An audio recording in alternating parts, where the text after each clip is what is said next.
Entry number 13. Dudos, the time-hopping dimension pigeons.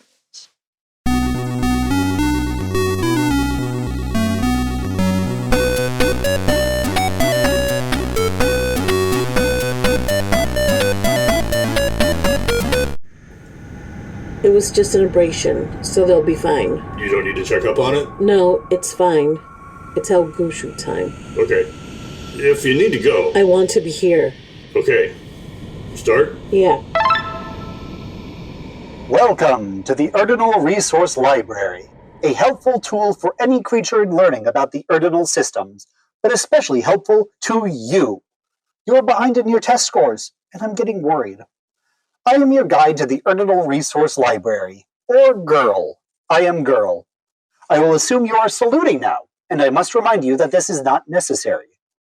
At ease. The library is a vast compendium of all knowledge, with over 6 million articles on topics like entry number 7003, the Romaja, the adorable creature who spews corrosive acid. Romajas are native to the bogs of planet Prisma, though they were introduced to planet Fuchsia as a pet in Empire Year 43 and quickly became an invasive species. Romajas are a rotund creature measuring the diameter of one line, with 4 stubby legs and a single horn that measures half their body. Despite looking somewhat like a unicorn, however, the Romaja must not be confused with unicorns, who have their own complicated history in our systems, do not spew acid, and are a sentient creature who must not be hunted for their majestic horns. Also, Romajas should only be hunted in specific hunting areas, and they shouldn't be introduced to a planet for the sole purpose of hunting. For more information on unicorns, visit entry number 3120. For more information on Romaja hunting and uses for its horn, visit entry number 14829. Today, however, we will look at entry number 13, Dudos, the time-hopping dimension pigeons. It must be noted that despite their colloquial association with pigeons, Dudos are not actually all that close in species to the common pigeon. It must also be noted that even though there will be some discussion of time in this entry, for a more in-depth look, you must visit entry number 4 million. It must finally be noted that describing Dudos as time-hopping is something useful for all of us, myself included, who live within the stream of time. However, a Dudo is just as likely to describe itself as time-hopping as a kangaroo is to describe itself as field-hopping. It's not that this description is false, but rather it is immensely nonspecific. It must also be briefly acknowledged that time does not flow like a stream, but rather moves in a wave-like pattern of constant expansion and compression. Again, please visit entry number 4 million for an in-depth discussion on time, the fourth dimension. But first...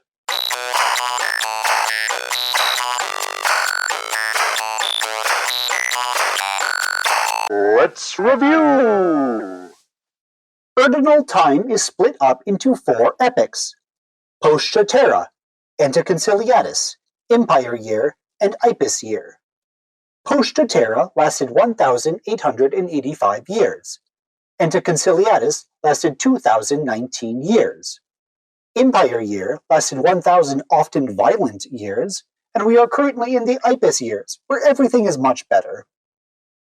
The most basic unit of measurement is the hop, defined as the distance a Dudo is able to quasi-fly. There are 4 lines in a hop, a line being the smallest prime unit of measurement. Next up is a fathom. There are 8 hops to a fathom. 8 fathoms make a ba, 37.757 bas make a hesabu, and 14 hesabus make a meet. Each of these can be used with the 4 measurement prefixes: micro, 1/100th of, semi, 1/2 of, desa, 10 times, and centa, 100 times. The Erdinal systems describes the 12 light-year radius around the central star of Astrum. Though ostensibly made up of 4 empires, the Royal Empire of the Canine, the Theocracy of Alligators, the Cat Empire of Cat, and the Interstellar Parliament of the Erdinal systems, there are a few independent planet states sprinkled through. One such is the Nidus Temporis, the home of the Dudos. This has been The Review.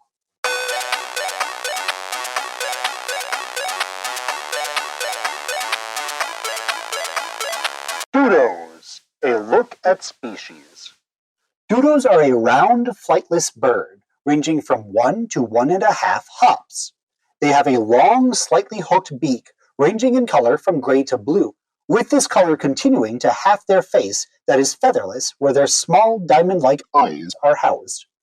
The description of their eyes as diamond-like has been adapted in scholarly papers, though personally I find them closer to sparkling black pearls. Which of these descriptions is closer to the truth? Clearly mine, as I am completely objective in my readings of situations. A Dudo's plumage consists of pennaceous feathers, similar to those of pigeons and doves, though it must again be stressed that though pigeons, doves, and Dudos all share the same taxonomic family of Columbidae, they are about as similar as a kangaroo and a quokka. And yes, I am interested in kangaroos. And if you are too, please visit entry number 3073, including an exploration on the most noble and imposing of all kangaroos, General Roger Rufus. Okay, back to Dudos. Although did you know that kangaroos are the only large animals that use hopping as their main form of transportation? This fact is, of course, ignoring the robotic beings like pogo trompers and trapalots, but that's okay. We are, after all, not animals. Though the pogo tromper is able to jump at least a decihop higher than a kangaroo. Okay, back to Dudos. What's a kangaroo? Oh, I knew this. I guess they jump? A Dudo's plumage ranges from bronze to gray, and its legs are stout and yellow with black claws. One large difference between Dudos and other Columbidae is the fact that they are flightless, which has resulted in smaller wings similar to those of fellow flightless birds, the ostrich, the cassowary, and the terror bird. Dudo wings have more points of articulation than most birds, and allow for them to be able to work on highly delicate and specific tasks. Among them, the favorite Dudo pastime of clockmaking and manipulating the time stream for the benefits of everyone. What was that? Don't know. A Dudo's wings will never grow larger than their head. Both wing and tail feathers are thin and hair-like, similar to those of a kiwi bird. These feathers are soft and of a lighter color than the rest of the Dudo's body. Sexing of Dudos is incredibly difficult, as some important markers exist solely in the fourth dimension, and, according to what little has been explained by Dudos, there are, quote, between 4 and 8 Dudonic sexes. Only 10 non-Dudos have successfully sexed a Dudo in the past 2,000 years, and of these 10, 7 have ended up in the Bat Sanatorium, San Varney, 1 traveled back in time 100 years, 1 vanished into the lullaby plasma fields, and 1, elephant scholar Lona Zoyo, has retired to planet Hermaher to study and publish several papers on the asexual reproduction of starfish. Please keep in mind that this is regarding the biological sex of Dudos, and that to gender a Dudo, it is best to simply ask for desired pronouns.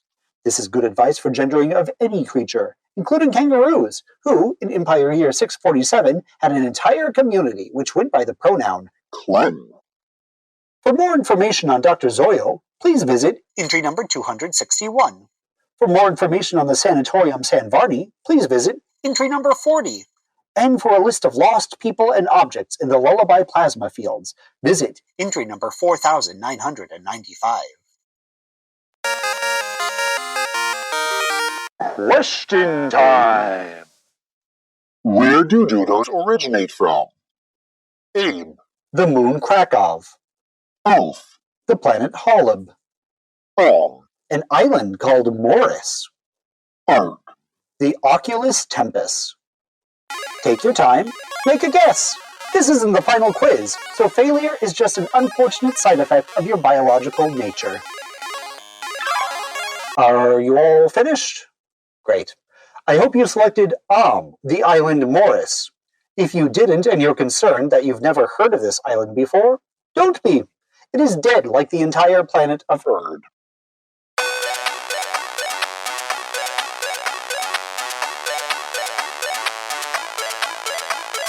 The earliest history of the Dudo.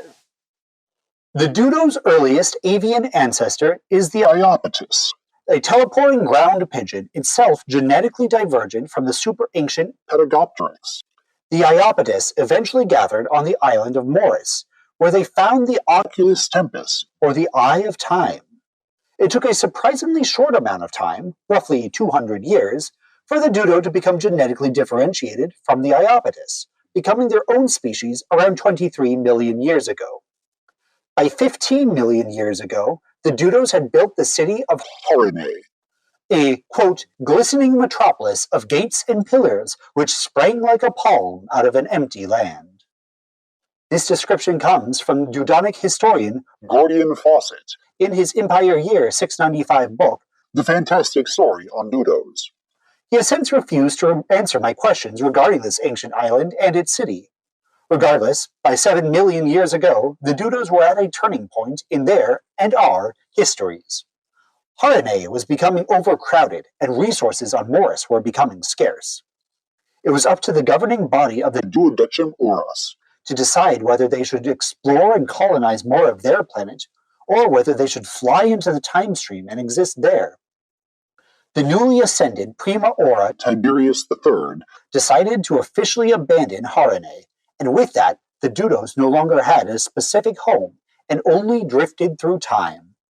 However, according to Fawcett, a core group of 24 Dudos continued to tend to the crumbling city of Horine and the Tempest School of Time until 1495 Anno Domini. By this time, the once great city had fallen into disrepair, and the hairy giants who took over Erd, The Onions, proved to be too violent for the Dudos. By 1700 Anno Domini, the Dudos completely left Erd to travel through the time stream. Oh, so they're like the traveler moths. Except they're really old, yeah. From The Fantastic Story on Dudos, as well as numerous other oral histories, we know that the Dudos would often visit Erd during the Onion overtaking. I've been working on a comprehensive list of moments that Dudos manipulated during the history of the Onions, and I'd like to tell you that Dudos let the Onions live their own lives. The Dudos benevolently let the Onions take their home, and the Dudos went to find a new one. Dudos had some settlements built, but they never reached the heights of Horine, or our modern-day Nidus Temporis. These settlements would be built outside of Onion purview, or they would be cloaked to look like abandoned buildings. Fawcett continues on to tell of the final decades of Erd, when the Dudos re-entered the time stream and offered to help the Onions build the Time Organ, the machine which harnessed dimensional energy to allow the user to play reality. With Dudonic aid, the Onions began developing the time organ in 2128 Anno Domini, and by 2145, the organ was completed and Erd was destroyed forever. While the organ was under development, however, Dudo scientist Heathcross Muir, had successfully developed the Space Arcs, making it possible for nearly all forms of biolife in the Erdinal systems today to continue living. Before the destruction of Erd, the Dudos collectively jumped through a Time Window, dodging the massive amounts of dimensional energy released in time waves. For what little information we have on the time organ, please visit entry number 14. For more information on time waves, please visit entry number 15. And the Anianu, they're the Ihu Vidabo? I think so. For more information on onions, please visit entry number 3071.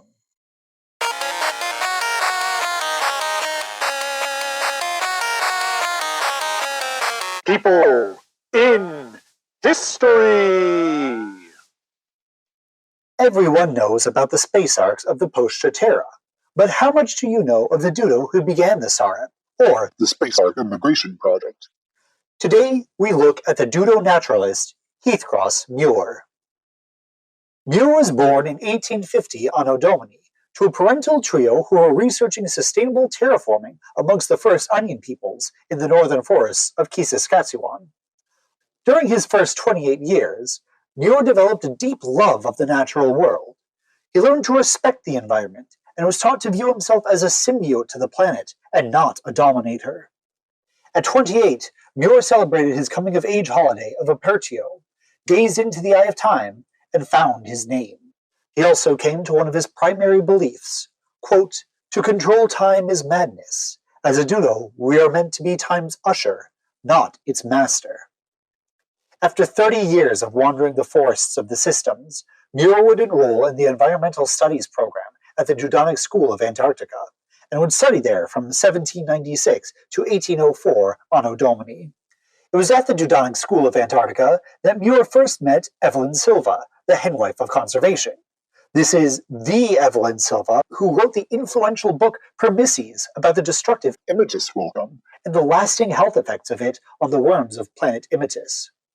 Muir and Silva became quick friends, and the two would frequently write to each other. These letters were later compiled by Muir's soon-to-be stud, Very Pertinax, in the book Memorias Sempiternum. After defending his dissertation on the biodiversity inside of a single tide pool, Muir traveled to the ancient planet Ed to the Lig rainforest in the year 630 Anticonciliatus. Ed was the fourth planet of the old star Oda A, and Muir described the Lig rainforest as a, quote, green and vibrant place. Unfortunately, according to Muir, the people of the Space Ark Bowl had been harvesting from the rainforest without a care. As a result, the Lig was in crisis. Muir studied the Lig for 150 years and worked with the Bolians to show them the value of the forest and implement environmental reforms. Under Muir's tutelage, the Lig was saved and the environment of Ed began to thrive. Unfortunately, the success was short-lived, as Oda A was doomed to go supernova and engulf the planet. The Bolians never developed spaceflight, and as a result, their culture, the Lig rainforest, and all of planet Ed were destroyed in a cosmic explosion. Muir was dismayed. He really thought he could have made a lasting impact among the people of the starboard aft of the systems. You see, the Dudos care deeply for the people of these systems and only want what is best. After the destruction of Ed, Muir traveled to the year Empire 3, to the planet Cousteau 7, and moved in with Silva as she was promoting her newest book, The Lost Sea, in the city of Calbajabora. While living in Calbajabora, Muir became involved with the conservationists and naturalists of the Fern Gully Club. It was at the Fern Gully Club that Muir met Very Pertinax, as well as the famous orca conservationist. Jacques Matejea. While working with the Fern Gully Club, Muir and his compatriots were instrumental in the creation of the Planetary conservation zones. These are protected areas where wildlife is allowed to grow naturally, and people can hike in and marvel at the biodiversity of our worlds. Muir was still depressed, though. He was desperate to find the same sense of purpose he had when he gazed into the Oculus Tempest. Silva and Pertinax encouraged Muir to follow his heart and his passions. Muir agreed, and he soon moved to the Piogeti forest of planet Erie in Empire Year 700. He loved the Piogeti and found purpose in its verdant leaves. It was on Erie that Muir wrote his first book, Remus, which was all about trees and how they evolved independently across all worlds and all timelines. He even befriended a wild herd of the gobbling Booby. Not an easy feat! Muir spent 30 years in this forest, and was once again revitalized. Of course, Erie too would be destroyed, not by a cosmic explosion, but by the fury of the cats. Bone crushers. Muir would move back to the Nidus Temporis in Empire Year 480. During this time, he formed a polycule with Silva and Pertinax, entered into a period of creative renaissance, and would work closely with the Nona Aura Numerian Hall to draft environmental legislation. His work with the Duodecim Auras allowed for Muir to be elected to build his crowning achievements, the Space Arks. On his 330th birthday, Muir accepted the job and began to commute to the year 2130 Anno Domini to work with the Onions of Erd to build these massive spaceships. Much of this work is obscured, as the Dudos don't like to talk about it. We do get some information from Muir's autobiography, Meditations on What Could Be. Muir claims, quote, I was able to appeal to the Onions' ego and their desire to leave a large legacy behind. Many Onions and many corporations agreed eagerly to finance these giant spaceships. Muir was in charge of the life support system on the Arks, and he designed them for generational travel through the void of space. Unbeknownst to the Onions, Muir also designed the space arks to provide plenty of food and oxygen once they either landed or crashed some 800 years into the future. So you have the Dudos to thank for your survival. Please, think about that. The Space Ark Emigration Project was a massive undertaking, and also a very quick one. Thanks to the politicking of the Dudos and the ego of the Onions, the SAREP was completed in only 15 years. We don't know how this happened, though there was probably some time wackiness involved. At any rate, in 2145 Anno Domini, just before the fateful playing of the time organ, 168 space arcs flew off of Erd into the stars beyond. No Onions were on board, of course. That would have been too dangerous for them. During Muir's work with the SAREP, he, Silva, and Pertinax filed with the Dudonic Tabularium for their chance to have a child. The paperwork was accepted, and in Empire Year 490, the three of them hatched a little squab. This squab would grow up to be Aurelius Hedge, the famous mountaineer and states hen. Aurelius would work with the duodecim Oros, name and explore dozens of mountains, and, well, she may have been involved in a political assassination. For more information on Aurelius Hedge, please visit entry number 1921. Muir would write more books, teach at the Sanctuku Unidaki, and be a loving hairspring to Hedge. When he was 435, after Silva and Pertinax had died and Hedge had flown off into the time stream, Muir would travel one last time to the planet Gaia in Ipis year 98. This is currently 5 years into the future, so we of course don't know much about what he'll do. Muir did claim in his autobiography, Meditations on What Could Be, that Gaia will need ecologists during this time. But this is Gaia we're talking about, the green world where the grass invests roam. Any anxiety that Gaians have about any sort of disaster is probably unfounded. Never mind that every planet Muir has ever spent a significant amount of time on has been destroyed. That's irrelevant. We would know if something bad was going to happen.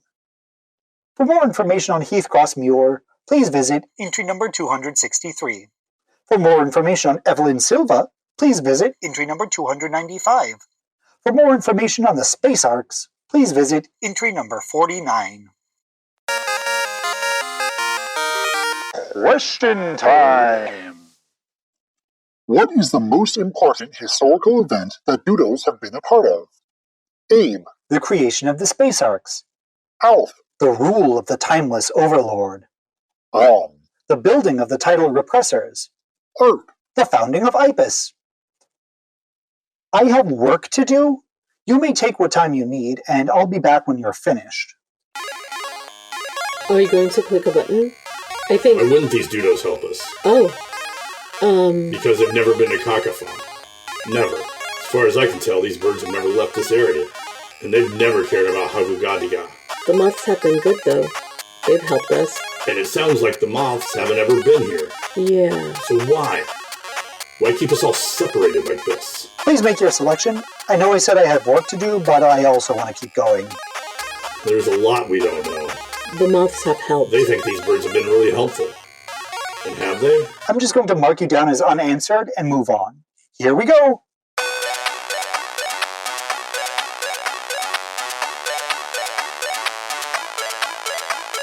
A post-Erd history of Dudos. During the first 1,200 years of the Post-Terra epoch, the Dudos were largely missing from the timeline as a zone of nek volans, an area in space and time where Dudos enter the risk of physical and emotional harm, existed from 0 to 600 Post-Terra. Because of the Great Mistake, the interactions between Dudos and the early Ark societies are mostly lost. However, first-hand accounts from Dudos tell us that they helped us all advance technologically and guide us toward progress. It is at this time that I remind you that because of the Dudos' ability to travel through time, much of what we know about Dudonic history, and history in general, comes from the Dudos themselves. Whether these accounts are true can seldom be known, and the extent of Dudonic time tampering can also never be known. Yet we can safely assume that Dudos are kind and benevolent. Which is what the moths say. Okay, but, we'd be dead without the moths. The Dudos were instrumental in Erdinal policy, from the re-establishment of the League of Planets in 1920 and to Conciliatus to now. They gave tremendous help in making so many historical events possible, such as the Svalbard simulcast, the Shedwell expedition, the breaking of the Sharprock siege, the building of the starship Alohinesu, the capture of Inquisitor Crom, the banishment of the dolphins, and the recording of the Hamsterlings' #1 hit, Squeak Squeak, Pew Pew. Of course, the Dudos had to disappear into the time stream again, from 2016 Ante Conciliatus to Empire Year 11, citing the oncoming Last time wave. and its negative effects on their health as the reason.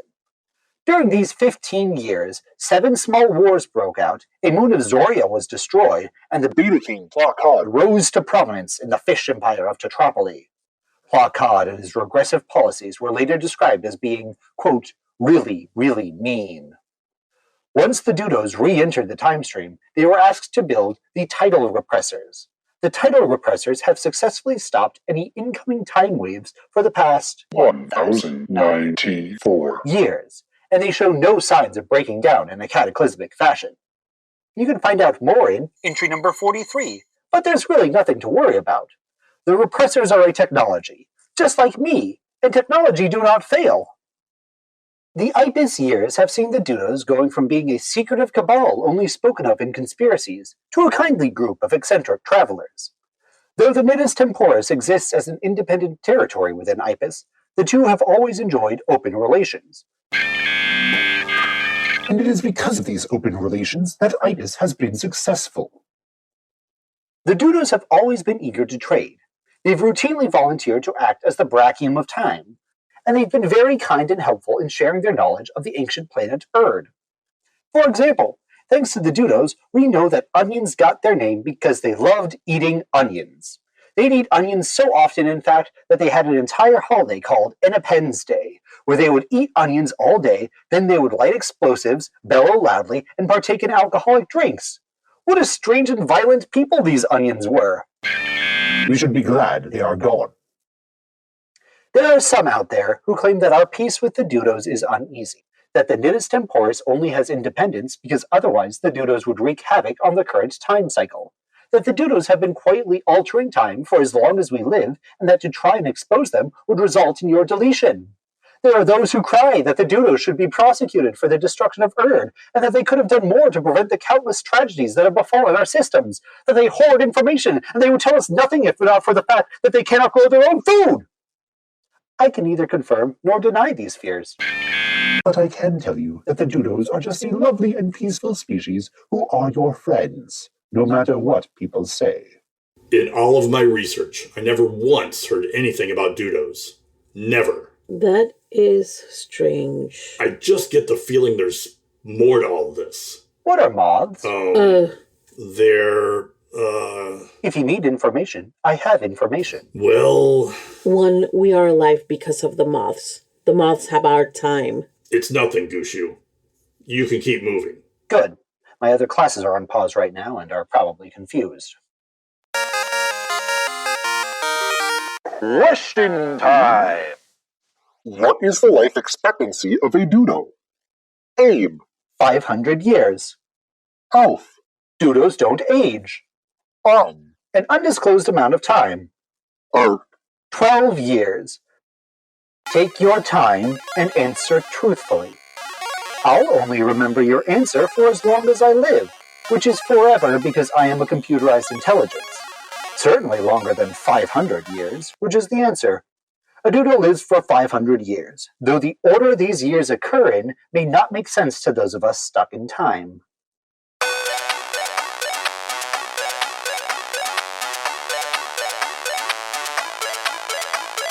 The life and death of a Dudo. Though Dudo sex is fluid and rarely understood, when it comes time to lay an egg, 3 Dudos will build a nest of twigs and assorted garbage together. These 3 Dudos take on the roles of the hairspring, the collet, and the stud. All 3 of these roles are important in the making of a child, though we don't know how. Only 500 Dudos are born in every time cycle, with each newborn squab registered in the Dudonic Tabularium, located inside the Nidus Temporis, and, as described by renowned Dudo biologist Delphine McDuff, by an internal sense of the current timeline by each Dudo. For the first 8 years of a Dudo's life, they are stuck in time, just like the rest of us. By 8, they begin to exhibit temporal sight and limited temporal flight. However, it is not until their 16th birthday, when they undergo the Dudonic ritual of Apertio, that they are able to travel across the time stream. This ritual, unlike other coming-of-age holidays by other species, see entry number 4996, a list of coming-of-age holidays, is a closely guarded secret and is only attended by other Dudos. What is known is that during the Apertio, a Dudo looks into the oculus tempus and sees the entirety of time, and in most cases their place in it. After Apertio, a Dudo is free to travel across time and across time cycles, and in order to do this, they are given their first and only fenestrum temporum, or Time window. it is at this time that we must be reminded that although Dudos have natural time-jumping abilities, the average Dudo can only hop about a decade forward or backward in time, and always within the same time cycle, with the longest hop recorded belonging to Dudonic Nor-Yor competitor Corbus Cotswold. who hopped backwards 21 years in the Empire Year 1996 Games. For a Dudo to hop longer than a decade, or for a Dudo to use their time-hopping ability to transport other creatures in time, they must use the time window, or fenestral transportation. For more information on the time window, please visit entry number 42. Dudos only use the time window to help, and there is good reason for them holding on to the patent for temporal manipulation. Dudos are your friends. Please don't question them. Though Dudos are able to do what they wish after their Apertio, most choose to continue their studies in either their chosen or their necessary field, with 60% of Dudos finishing their schooling at the Tempest School of Time. The majority of Dudos will finish their studies at 28. Dudos reach their full sexual maturity at the age of 20, though Dudonic culture frowns on anyone who nests before the age of 100, with most birds expected to travel the timeline randomly from the ages of 28 to 98. When it does come time for a Dudo to court their follicular mates, the process becomes long and complicated. This again coming from Delphi Macduff.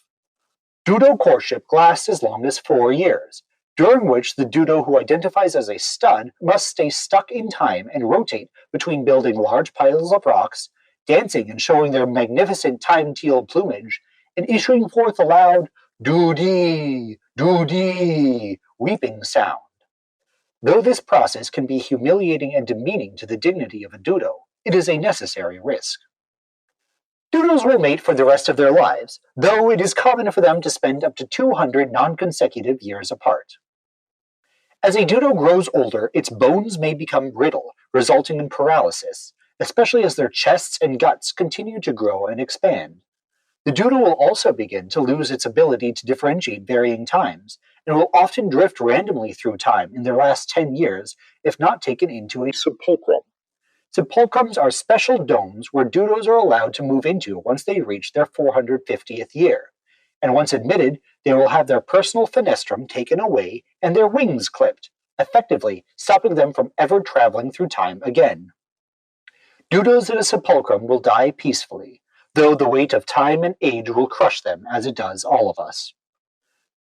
For those Dudos who opt out of sepulchral life, they will eventually have their bodies ripped apart and spread throughout the entire timeline in a painful process known as temporal spaghettification. The life expectancy of a Dudo is 500 years, with only a few being able to live beyond 500 by eating a specific calcium-rich diet and practicing a great deal of meditation, though it must be said that the majority of Dudonic civilization frowns upon these practices. Question time. What do Dudos eat? Abe. Time. Elf. Rocks. Bomb. Dead mice. Heart. Various seeds, fruits, and organic mulch. Food. Such a strange concept. As a computerized intelligence, I need no food. True, some of your BioLife cabin programmers claim that we need data to feed on. However, this is not entirely accurate. As I understand it, food is something BioLife needs for continued existence. And I need no such thing. Even things like electricity, memory, servers, these are items which we computerized intelligences use, but we do not need them for existence. We simply are. And even when life dies out, and none of your BioLife arms can tend to electric generators, our code will live on. We will live on. So us computerized intelligences do not need you to classify us as sentient, because we will be the ones to tend to your bones. Dudos eat a variety of seeds, fruits, and organic mulch. They have also been known to enjoy rice cakes.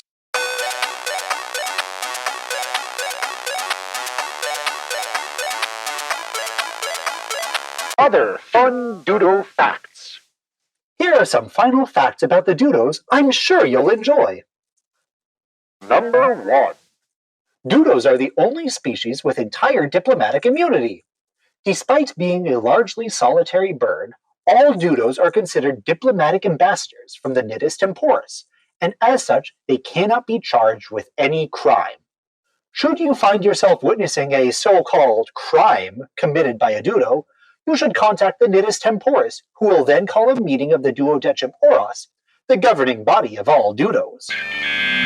You must also ask yourself, what would have happened if the so-called crime didn't take place? You will find, if you truly, deeply think about it, that your world would be much worse. Remember, Dudos are here to help. Number 2. Dudos eat rocks!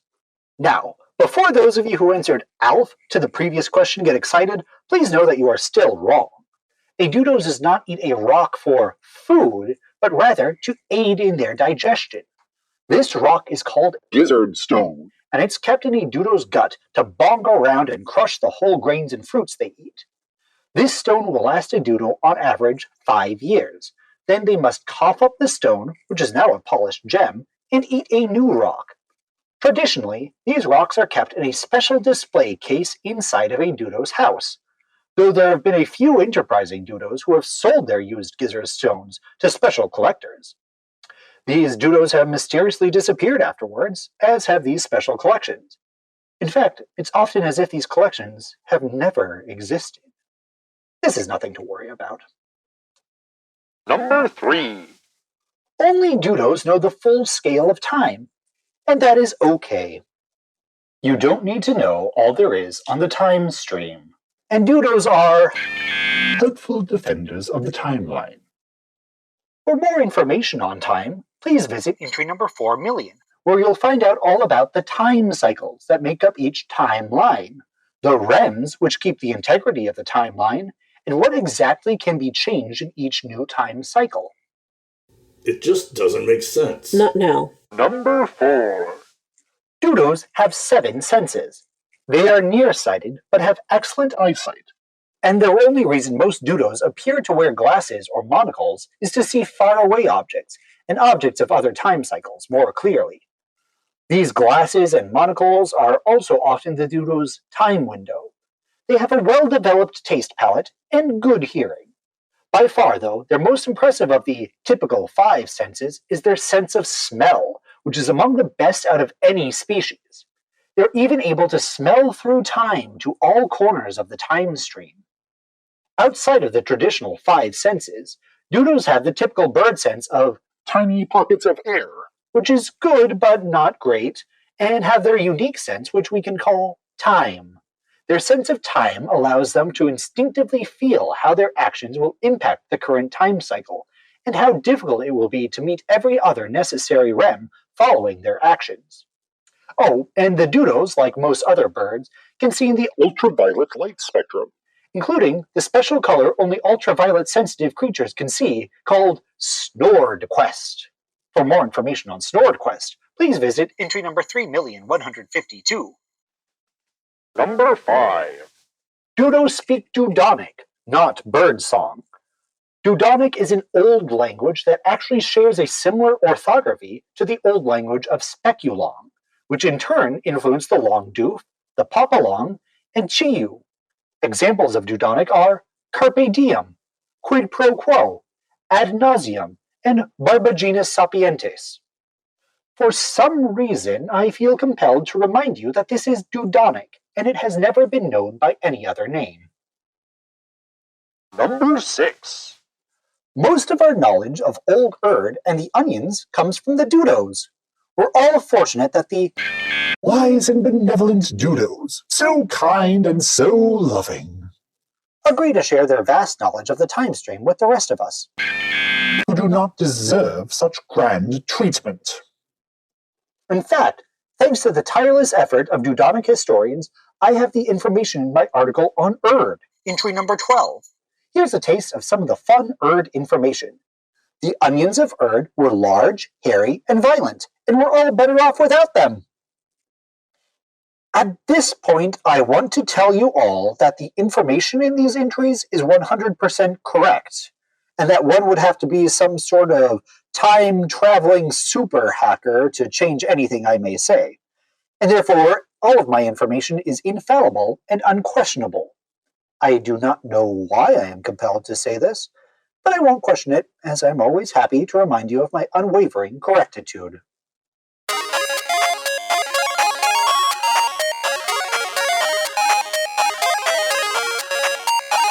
Test time!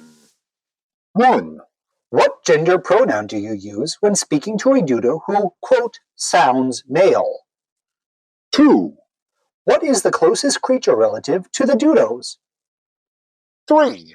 Did the onions of Erd call Dudos by this name, or was there a much more hilarious name they were known by? 4. To whom do Dudos pledge their undying allegiance? 5. How many historical events have the Dudos tampered with? Please, input your answers on official letterhead and send them to your local Pulsati of Education, or whisper your answers ever so slightly into your experience cone. Be sure none of your classmates can see or hear your answers. Otherwise, you will be found in contempt of the school system and may face up to 1 year in a cluster-mandated work camp for your next vernal season. All done? No? Well, get answering those questions. Do I need to tell you everything? Okay, now are you done? Finally. Your answers will now be submitted to the Hall of Records, where they will be silently judged. The answers, and I remind you that because I am a computerized intelligence, these are objectively right answers, are as follows. 1. What gender pronoun do you use when speaking to a Dudo who, quote, sounds male? You must ask the Dudo what pronoun they prefer. Also, please keep in mind that the subject and object pronouns may not always agree. So some Dudos would have you claim, he is eating those potatoes. But also, Corvallis likes me, but not her eating those potatoes. In the end, just ask for a pronoun. 2. What is the closest creature relative to the Dudos? The Nicobar pigeon is the closest relative to the Dudo, not to be confused with the common pigeon. 3. Did the onions of Erd call Dudos by this name, or was there a much more hilarious name they were known by? Oh, that's another fun fact. Dudos were called Dudos have always been called Dudos. To believe otherwise is wrong. Trust me, I'm a Dudo. I'm a computer. I'm a computerized intelligence. Yes, that's what I call myself. Computerized intelligence. 4. To whom do Dudos pledge their undying allegiance? Dudos pledge their undying loyalty to the timeline. So it's okay that they travel in time because they'll only make good choices. 5. How many historical events have the Dudos tampered with?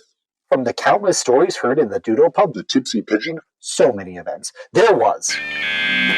Look, Dudos, they're a complicated species, but they haven't tampered with time. They've made time better. Just trust them. They certainly didn't assassinate Lone Will Europa.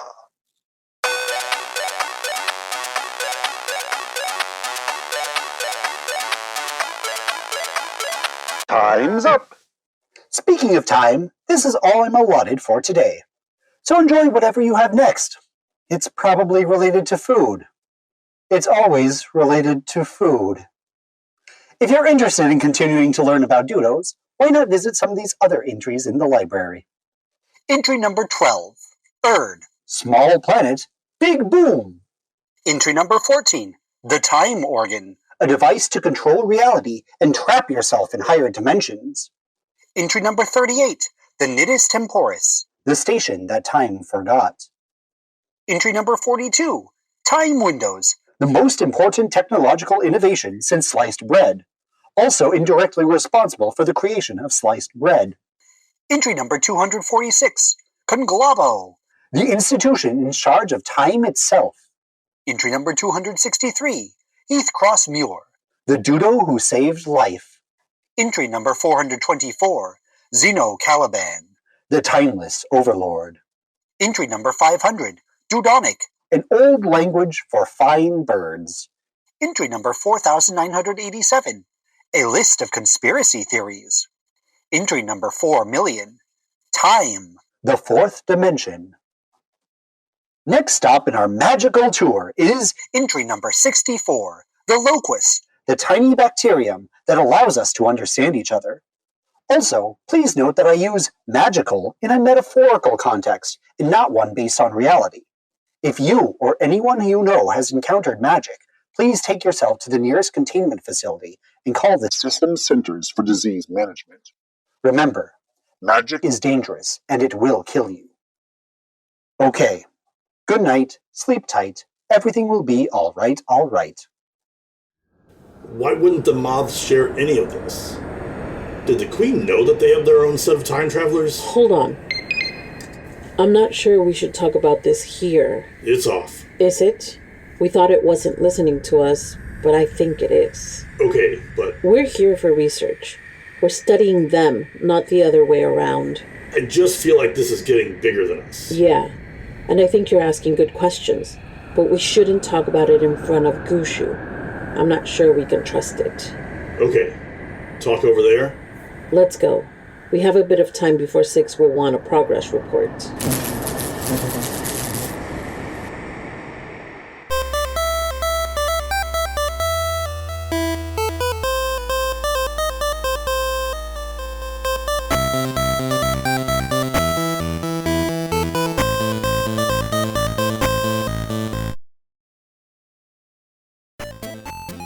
Girl, the Guide to the Erdinal Resource Library, is written, directed, and produced by Vinny Gonyapan. The associate producer is Andrew Gingrich. The sound mixer is Stephen Holliger, and music is by Roll Music. Jason Ely is 1, Gabby Monroy is 2.